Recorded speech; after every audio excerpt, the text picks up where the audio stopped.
এই দেখুন পুরো তেল মশলা পুরো আলাদা হয়ে গেছে।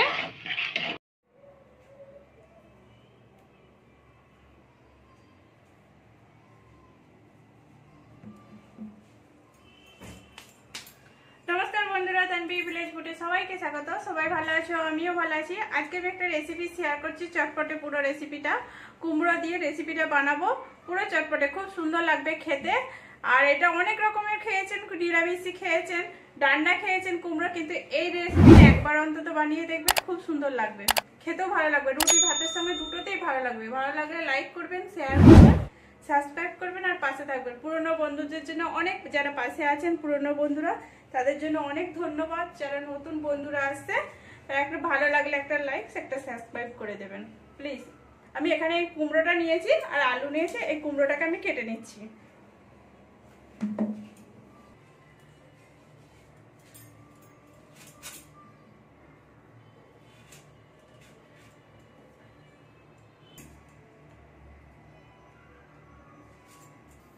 এখানে আমার কুমড়োটা আর আলুটা কেটে নিয়েছি। কুমড়োটাকে কত মোটা মোটা কেটেছি, আলুটাকেও আমি মোটা মোটা করে কেটেছি।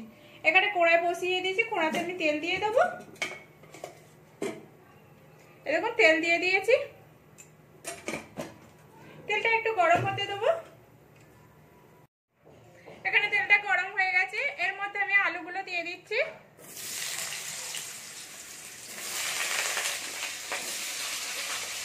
এবার আলুগুলো দিয়ে দিয়েছি, আর একটু নুন দিয়ে দেবো, আর একটু হলদি দিয়ে দেবো, দিয়ে আলুগুলোকে একটু লাল লাল করে আমি ভেজে নেবো।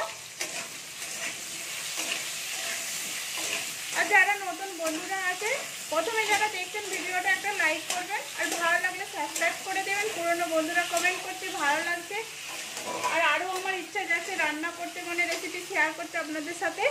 এরকম করে আমার পাশে থাকবেন।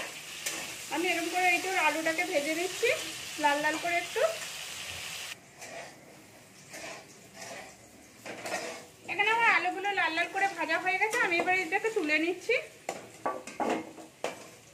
এই দেখুন, এখানে কোনাতে তেল আছে, তেলের মধ্যেতেই আমি কুমড়োগুলোও দিয়ে দিচ্ছি।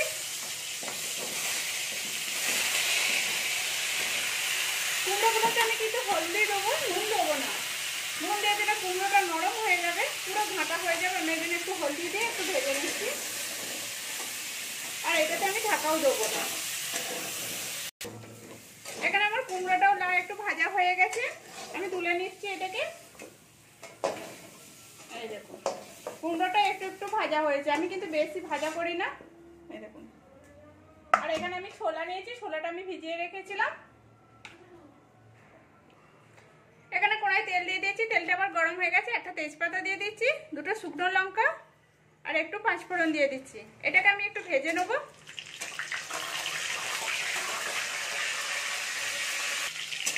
এটা আমার ভাজা হয়ে গেছে, আমি এবার আদা বাটা দিয়ে দিচ্ছি। আদাটা ঘিচেও নিতে পারেন, পেটেও নিতে পারেন, আমি এখানে পেটে নিয়েছি। আদাটাকে একটু ভেজে নেব। এখানে আদাটা একটু ভাজা হয়ে গেছে, এবার একটা টমেটো, গোটা টমেটোকে কেটে ছোটো ছোটো করে এটাও দিয়ে দিলাম। এটা একটু নাড়তে থাকবো। এখানে আমার আদা টমেটোটা একটু নাড়া হয়ে গেছে, এবার আমি মশলা দিচ্ছি একটু একটু করে। আধা চামচ আমি হলদি পাউডার দিলাম, আধা চামচ জিরে পাউডার দিলাম, 1 চামচের মতো আমি লঙ্কা গুঁড়ো দিলাম, আধা চামচ আমি ধনে পাউডার দিলাম। স্বাদ অনুযায়ী নুন দেব। নুনটা দিলে কিনা টমেটোটা তাড়াতাড়ি গলে যাবে, মশলা থেকে তেলও তাড়াতাড়ি ছেড়ে যাবে। দিয়ে মশলাটা আমি ভালো করে কষে নেবো।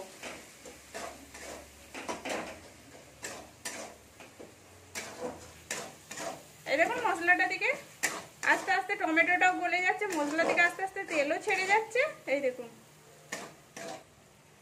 এখানে আমার পুরো মশলাটা হয়ে গেছে, মশলা থেকে কেমন তেল ছেড়েছে। এবার আমি আলু আর কুমড়োটা যে নেড়ে রেখেছিলাম সেটা দিয়ে দিচ্ছি, আর এখানে যে ছোলাটা ভিজিয়ে রেখেছিলাম ছোলাটাও আমি দিয়ে দিচ্ছি। ছোলাটা আপনাদের অনুযায়ী দেবেন, আপনারা কমও দিতে পারেন, বেশিও দিতে পারেন। দিয়ে আমি এবার মশলাটার সাথে ভালো করে একটু কষে নেবো। কষতে কষতে আমি একটুখানি ঢাকাও দিয়ে দেবো। এই দেখুন, এখানে আমি মশলাটা ভালো করে সবজিটার সাথে কষে নিয়েছি। এই দেখুন কত সুন্দর তেল ছেড়েছে আর কতটা জল বেরিয়েছে। এই দেখুন,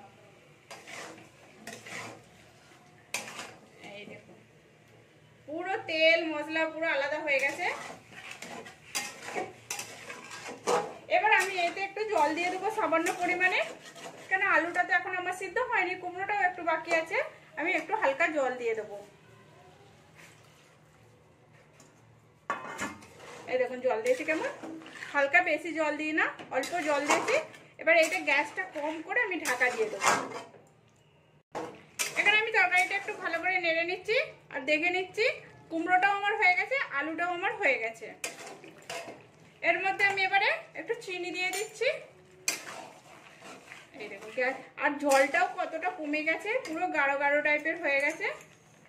আমি হালকা করে চিনি দিয়ে দিচ্ছি। চিনি না দিলে কুমড়োতে খেতে ভালো লাগে না, মিষ্টি ভাবটা থাকে না, থাকবে না। কিন্তু যদি পাকা কুমড়ো হয় পুরো গাছে তাহলে ভালো লাগবে। আধা চামচের মতো একটু চাট মশলা দিয়ে দিলাম আর একটু গরম মশলা দিয়ে দিলাম, হাফ চামচেরও কম আমি একটু গরম মশলা দিয়ে দিলাম, দিয়ে ভালো করে এর সাথে কষে নেবো।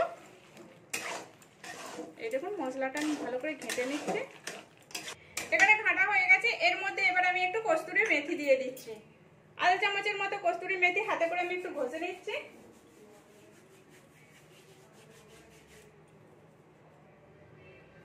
দিয়ে একটু ঘেঁটে ঢাকা দিয়ে দেবো আমি।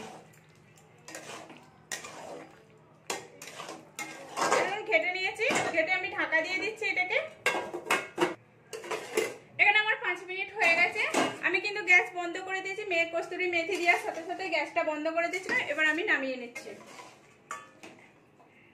এই দেখুন আলুটাও পুরো গোটা গোটা আছে আর কুমড়োটাও হালকা নরম হয়েছে, তবুও গোটা আছে। দেখুন পুরো মোটা মোটা করে কেটেছি তো, খুব সুন্দর সেন্ট আসছে।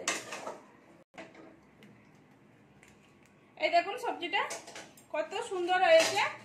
আরে এই দেখুন ছোলাটা, কুমড়ো, আলু, ছোলা পুরো একবারে পুরো গোটা গোটা আছে, কোনো খাটা হয়নি।